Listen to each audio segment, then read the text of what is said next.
Myself, if you haven't met me, my name's Dani. I'm 28. I was diagnosed when I was 21. When I was 11 years old, I felt a marble on my tailbone, and they told me it was a pilonidal cyst. Very common, would probably go away on its own, would probably never have to have surgery, usually goes away during adolescence or puberty. And then 10 years later, I said, something is wrong. It never went away, it is painful, I'm a very active person, and it's getting in the way of my life. It's embarrassing, what is going on? I just really want it taken off. And my parents met their out-of-pocket deductible and said, well, I guess now's the time. And then when they went in to remove the pilonidal cyst, they said, stop, that doesn't look right. This thing does not want to come out of you. I don't know what it is. So they biopsied it, sent some tissue to MD Anderson in Houston, which is where I was born and raised and where my parents live. So very convenient. And about a week later, I got a call from Dr. Lawrence Rines at MD Anderson Houston, and he said, you have chordoma. I'm going to be your surgeon. You're gonna have surgery with me, I'm gonna take care of you, everything's gonna be okay. So that was awesome. Unlike many patients, I didn't really have to opinion shop very much. Dr. Rines was kind of my guy right from the jump, and have never regretted that decision. I was able to graduate. I was in my final semester of college when I was diagnosed, and he let me graduate. And then a week after graduation, I had surgery at MD Anderson in Houston. My parents never left my side, even when I wanted them to.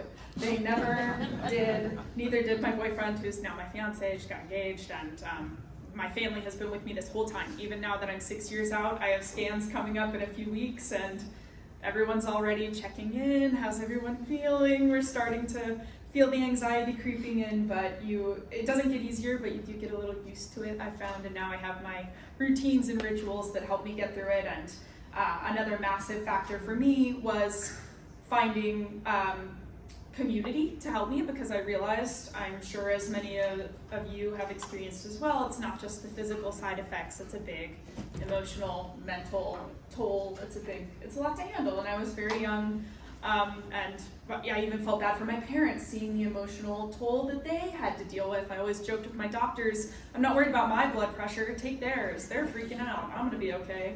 But that sense of community was really important to me, and as much as my family was very helpful and supportive, I found it really helpful to talk to other people who sort of knew what it was like. Even if their chordoma was in their head and mine was on my tailbone, just connecting with someone else who said, well, I was diagnosed when I was in college too, and I know what it's like to miss class and feel weird and wonder about fertility and all these other questions, like, wait, I have a whole life to live, and what am I going to do now? So I found the Chordoma Foundation. I did what every doctor tells you not to do, and I Googled chordoma immediately, and I'm glad I did, because I found the foundation, and there was a young adult support group, and I started just kind of volunteering to help moderate that when my friend Caitlin was sick or couldn't do it, and then got involved with the foundation and saw what good work they're doing. I did a t-shirt fundraiser. I think I raised like $1,200, which to me at the time was a fortune.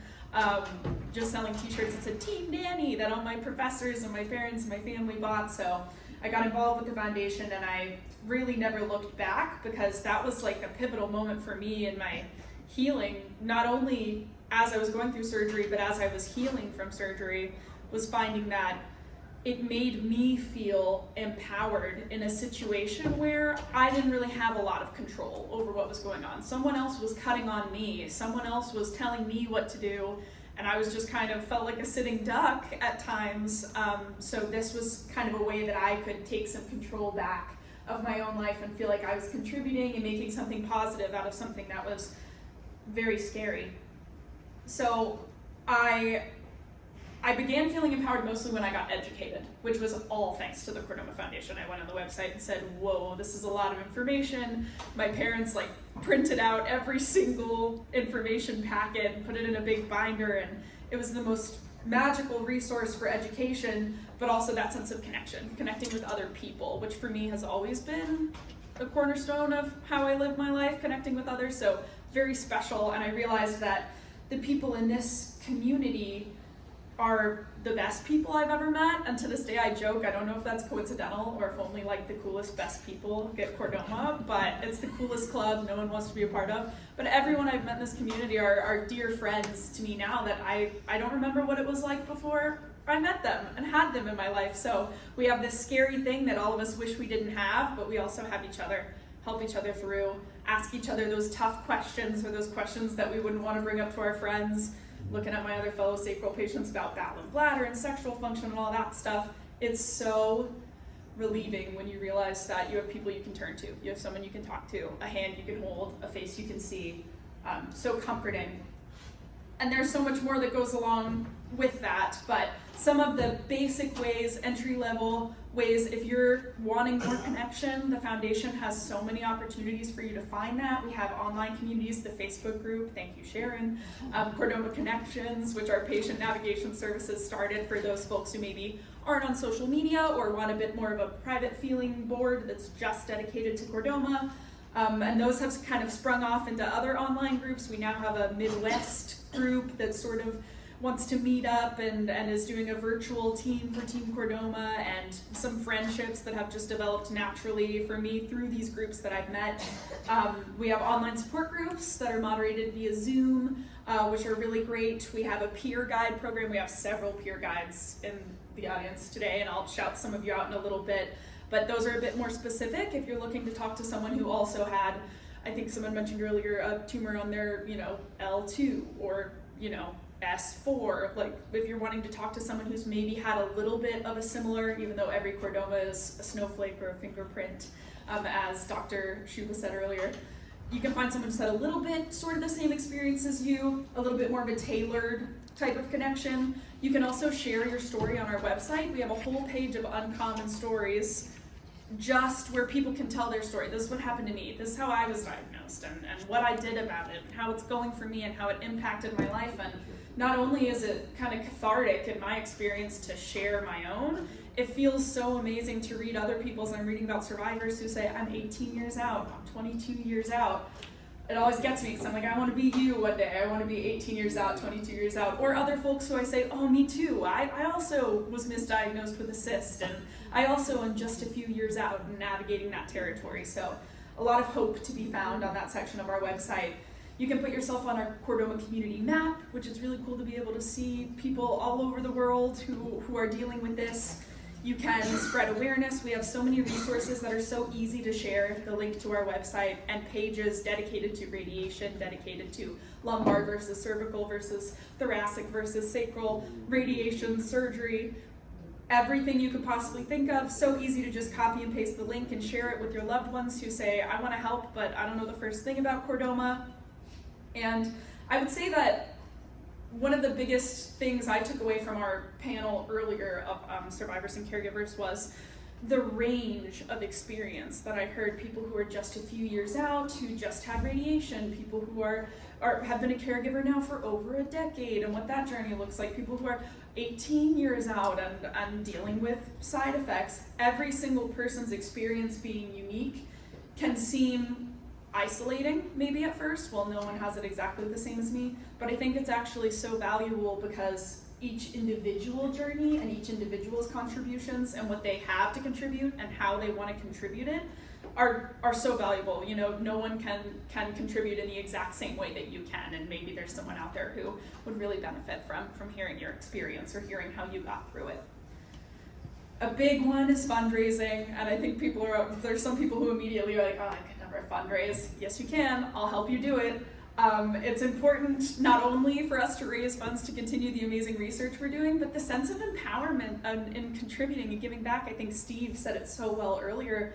How can I give back to this community, to this foundation that's given me so much? So our story at the foundation in general, Josh's story, is one of it's remarkable. It's starting around a kitchen table with just a few people and a few big ideas to look where we are now. Some of our fundraisers started that way too. Steve now raises over 6 figures for us every year with Team Chordoma, and certainly I don't know if that was the initial thought that it would ever grow to be that big. So any sort of effort, small, large, bake sale, purely online. People like to do email campaigns. You don't even have to leave your house. Or people like to, I'm actually leaving this event shortly after this to go attend a pub crawl in Long Island. The mother of a late pediatric patient does a pub crawl every year. That's what she likes to do. She has friends who help her do it. And she raises, I think last year she raised a little over $17K for us, just doing that in her community. And it gives her such a great sense of joy, comfort, peace, empowerment to be able to give back in that way and to continue her son's legacy in that way, who his story now is brightening the future for so many other patients like me and like some of you I see sitting here today. So we have some peer-to-peer fundraising champions in the audience right now. I know Jack has been amazing, Adriana has been amazing, Colleen has been amazing, who I'm going to see this afternoon, Steve, Lauren, folks who just said, what can I do to help? And we have all the resources in the world to help you. I can send you, we have a new toolkit that's just a PDF, everything you need to know. It's easy to create a page. I'll hold your hand as much as you want and walk you through every step and do as much for you as I can. So if you're even thinking about it, please, I encourage you to reach out to me and we can find a way to get something going. It can be a really, really rewarding experience to be able to give back in that way. So whether or not it's, fundraising or just if you're maybe a little nervous about sharing your story, that's something else we can talk about. Or you maybe want to volunteer as a peer guide. Maybe you've talked to a peer guide and now you feel like you're in a place where you can serve as that resource. All things that we can talk about. It's so important to me to, as much as you want to be involved, to help you find the way that you can contribute your unique time and talents to us, if you would so like, because in my own experience, I found it so rewarding personally to be able to sort of spread that ripple effect, and I felt it myself, getting to build these relationships that are so meaningful to me now with folks who I didn't know who they were, and I wouldn't if we didn't both happen to have this 1 in a million disease. So no matter what you're thinking about doing, every moment you dedicate to it, every conversation you initiate, every dollar you raise, it has the potential to change the course of this disease, as we've seen, led by example by Josh. So I think that it's important to remember that the ways to contribute are as diverse as our community. Some may find support in the Zoom support groups and find solace in that. Some that may not be your jam and you'd prefer to just email. Some you may prefer to take a little distance and just, set up a monthly pledge and not really think about it all the time. Totally get that. Every person's different. That's what I'm here for. I just encourage you, as you're here today, learning so much information, to also think about, what makes your journey unique, what gives you strength, what makes you feel supported, and how you can use that to help drive forward our common goal, which is to find cures. And I found it's the greatest honor of my life to be able to serve this community that has helped me so much. I feel so grateful, and it really fills my heart. So I know I have been talking very fast for a long time, but I just want to extend my gratitude to all of you for even being here, for your attention, for your courage in speaking up and asking questions, for your willingness to engage with the community at all. Your presence already speaks volumes about your commitment to our mission. So I just encourage you to carry the spirit of today into your daily lives. Continue to share, continue to support, continue to advocate, continue to reach out, to ask for help. And most importantly, keep those connections alive that you'll form today. Those relationships are so valuable and so important. So thank you again for joining us.